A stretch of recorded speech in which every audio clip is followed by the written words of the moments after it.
You've been feeling off for a while now, tired, on edge, like your soul's buffering. So, you do what you've always been told to do. You work harder. You push through and perform. But the harder you try, the worse it gets. You're not broken. You're infected. And no, this isn't some metaphorical pep talk. This is a diagnosis. What you're feeling, burnout, anxiety, chronic exhaustion, that constant sense of, I should be doing more, they're not personality flaws. They're symptoms. Psychologists might call it internalized depression. But let's give it a real name. The social pathogen. A belief system so deeply embedded, it hijacks your identity from the inside out. It tells you, be successful, be impressive, be worthy. And so, from the moment you're born, you're assigned roles like race, gender, class, then handed a script you never wrote. Be the strong black man, be the perfect mother, be the tech bro billionaire, be the nice girl, but not too much. And what do? We perform, we work harder, we adapt to survive. But here's the terrifying twist. The harder you work to fit the role, the sicker you become. You're not healing because you're still performing. Let me explain it this way. There's a virus that doesn't live in your blood, but in your beliefs. Your psyche has an immune system, just like your body. And when you spend your life pretending to be something you're not, it triggers a kind of psychological autoimmune response. Here's what it looks like. Procrastination? That's not laziness. It's your system rejecting a task toxic to your true self. Imposter syndrome? That's your soul screaming, this isn't me. Anxiety?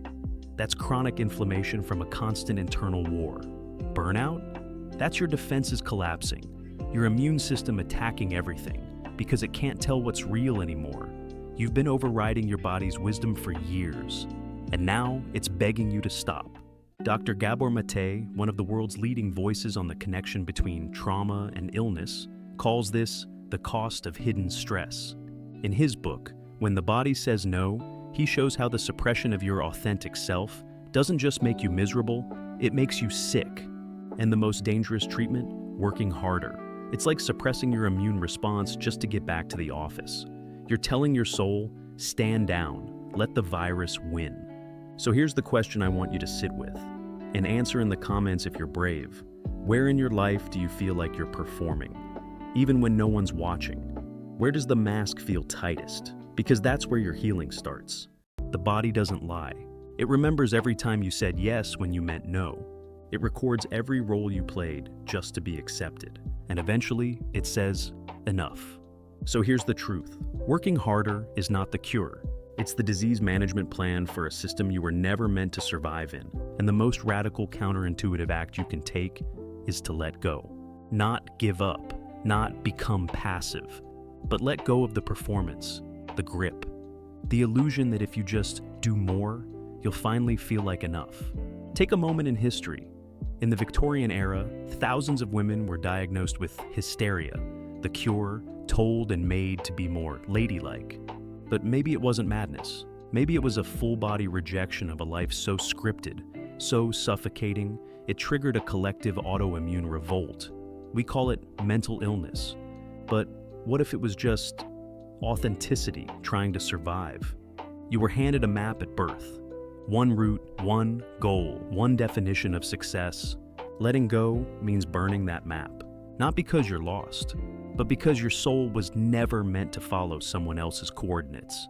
Like Magellan, like Batuta, your life begins when the script ends, when the plan falls apart. It's peeling off the roles you were assigned and letting your nervous system breathe again. Think of it like a medical recovery.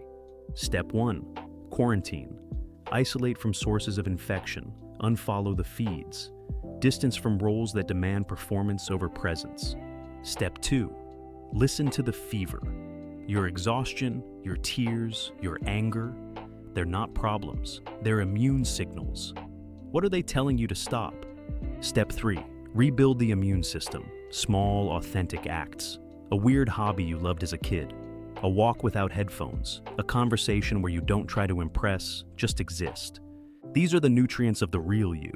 You've been pretending so long, you thought it was you, but underneath the costume, you're still there. And that, not your performance, is what will save you.